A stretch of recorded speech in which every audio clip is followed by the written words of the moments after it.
Сәлеметсіздер ме балалар? Бүгінгі сабағымыздың тақырыбы вирустар тіршіліктің жасушалық емес формасы. Бүгінгі сабақта сіздер вирустардың құрылысы, пішіндері және вирустар тудыратын аурулар туралы танысатын боласыздар. Балалар, сіздерге алдымен мынадай сұрақ қойғым келіп отыр. Вирустар тірі ағза ма? Вирустарды тірі табиғаттың қай дүниесіне жатқызамыз? Өсімдіктерге ме, әлде жануарларға ма? Балалар, вирустар өте ұсақ, тек қана электронды микроскоппен зерттелетін тірі ағза. Вирустарды өсімдіктерге де, жануарларға да жатқызуға болмайды. Себебі тірі табиғатта вирустар өз алдына жеке дүние құрайды. Вирус тірі организмдердің ішіндегі жасушасыз тіршілік иесі. Вирус латын сөзінен аударғанда «у» деген мағынаны білдіреді. Вирустарды ең алғаш 1892 жылы орыс ғалымы Дмитрий Ивановский темекі теңбіл ауруын зерттеп, ауру қоздырғыштарының бактериялардан да ұсақ иесі бар екенін тапқан. Жалпы өсімдіктерде 100 топқа бірігетін вирустар 1000-нан астам өсімдік ауруларын тудырады. Вирус зақымдаған өсімдіктердің жапырақтарында және басқа да мүшелерінде әртүрлі дақтар пайда болады. Өсімдіктер өспей пішінін өзгертеді. Астық дақылдар вирустармен зақымданатын болса, түсімін төмендетеді.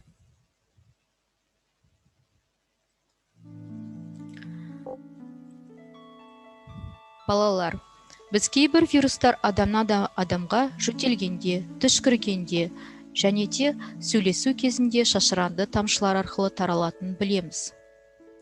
Бұл ауа тамшылары жақын тұрған адамдардың аузының немесе мұрнының шырышты қабығына түседі. Вирус бұл басқа тірі организмдердің жасушаларында ғана көбейеді, яғни тірі ағзаның жасушасынан тысқары тіршілік нышанын білдіре алмайды. Вирустар өсімдіктер мен жануарлар, адамдар мен бактериялар организмдеріне еніп, тіршілігін бұзады және ауру туғызады. Әрбір вирустың белгілі бір иелері бар, яғни кейбір түрлері үшін қауіпті, ал басқалары үшін зиянсыз болуы мүмкін. Әдетте вирустар бактериялар мен эукариоттық жасушаларға қарағанда әлдеқайда ұсақ. Зерттелген вирустардың көпшілігінің диаметрі 20-дан 300 нанометрге дейін болады. Вирустардың пішіні бойынша бір-біріне ұқсамайды және оларды фенотиптік белгілері бойынша жіктейді. Мысалы, темекі теңбілі вирусы цилиндр тәрізді, домалақ сфералық, мысалы, тұмау вирусы, экзоцеэдрикалық, мысалы, аденовирус және басы мен кейбір қосымша құрылымдар бар вирустар бактериофагтар деп аталады. Вирустардың құрылысы өте қарапайым. Агенттің ортасында генетикалық материал РНК мен ДНК орналасқан. Көптеген вирустар құрамында РНК бар. Өсімдік вирустарында көбінесе бір тізбекті РНК болады, ал бактериофагтарда әдетте 2 тізбекті ДНК болады. Вирустардың сыртқы бөлігі липидті қабат пен нәруыздардан тұратын капсидтерден тұрады. Олардың негізгі қызметі вирустың генетикалық материалын, яғни ДНК мен РНК-ны механикалық, физикалық және химиялық зақымданудан қорғау. Вирустардың сыртында арнайы рецепторлар гликопротеидтер орналасқан. Олар көптеген қызметтер атқарады. Олардың бірі жасушаны тану және жасуша құрылымына ену.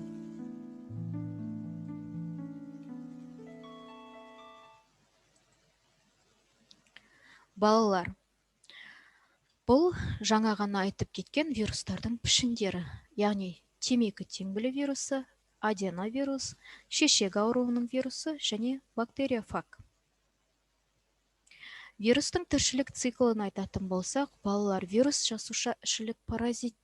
Ол тірі жасушаға түскеннен кейін нәруызды қабықшасын тастап көбейе бастайды. Жасушалардағы зат алмасу бұзылады. Өзінің иесінің барлық ресурстарын, оның барлық қорларын паразит өзіне алады. Ол көбею үшін қажет. Вирус, дәлірек айтсақ, жасушаны ішінен жегендей болады. Вирустың бөлшектері жеткілікті болған кезде вирус қабықшасы үшін нәруыз синтезі басталады. Жасуша ресурстары таусылып өледі. Бірақ жасуша ішінде жүздеген бөлшектер қалады.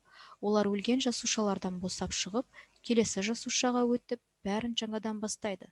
Сондықтан да балалар вирустар және вирустық аурулармен күресу өте қиын. Бактериофаг. Бактерияларды зақымдап ертіп жіберетін вирустарды бактериофагтар немесе фаг деп атайды.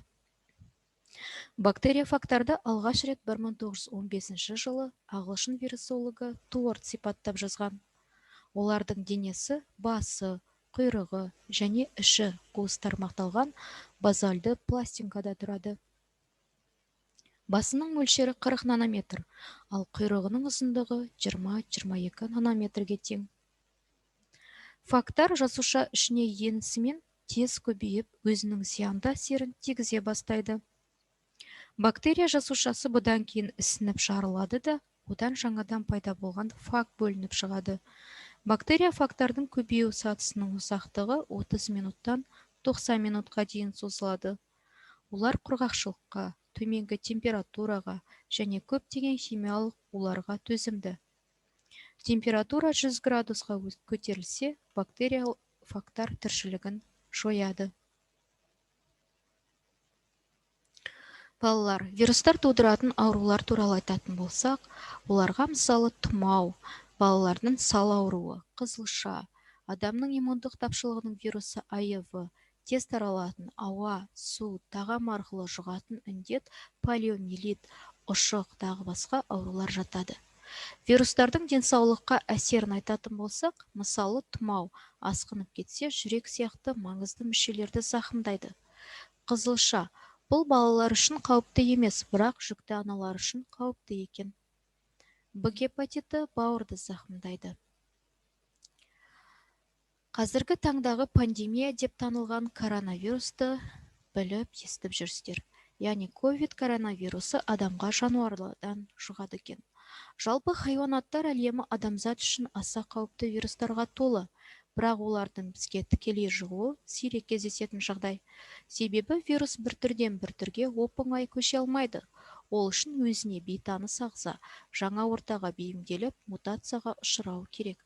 Дегенмен де иммунитеті әлсіреген адам кезіксе, немесе басқа да ыңғайлы сәт туса, вирус жануардан жұғуы мүмкін.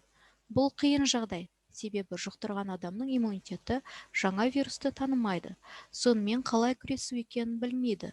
Содан вирус көбейіп, ағзада түрлі ауруларды ушықтырып жібереді.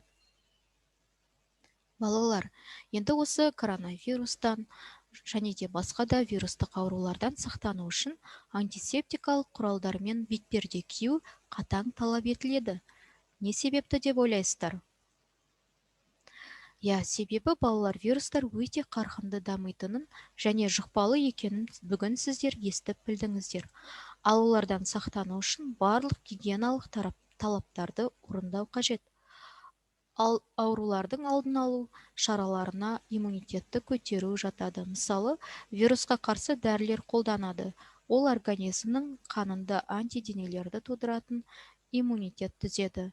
Вакцина салдыру және витаминдерді қабылдау жатады. Балалар, енді сабағымызды қорытындылай келе, мына тапсырмаларға мұқият назар аударып, тапсырмаларды бірге орындайық.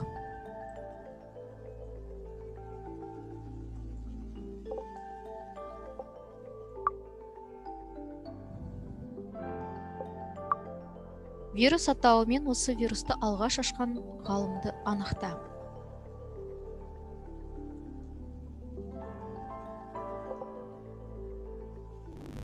Балалар, жауап беріп болса, жауабымызды тексерейік. Келесі сұрақ. Вирус бөлшегінің құрылысына не жатады? Жауаптарыңызды салыстырыңыздар. Келесі сұрақ. Тұрмыстық жолмен көбінесе жеке гигиена құралдарын қолдану арқылы жұғады.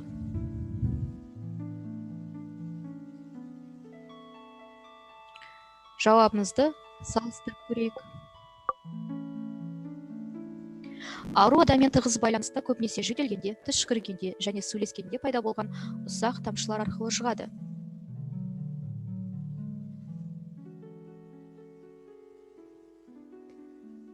Ойланып болсақ, жауабымызды салыстырайық.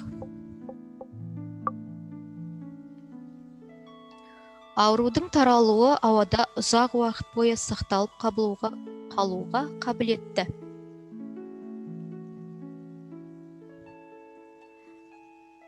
Жауабымызды салыстырайық. Вирус жұқтырған адам ауру белгілері пайда болғаннан кейінгі алғашқы 7 күнде жұқпалы болады. Жауабымызды тексерейік. Полиомиелит қоздырғышы су, ауа және тағам арқылы таралады.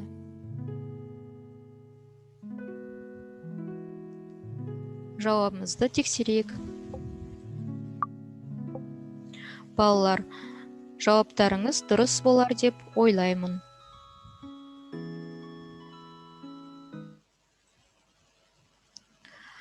Бүгінгі сабақта балалар, сіздер вирустардың әртүрлі тіршілік формаларымен, құрылысымен таныстыңыздар және вирустар тудыратын аурулар мен олардың сақтану жолдарын сипаттадыңыздар. Сабағымыз аяқталды. Сау болыңыздар.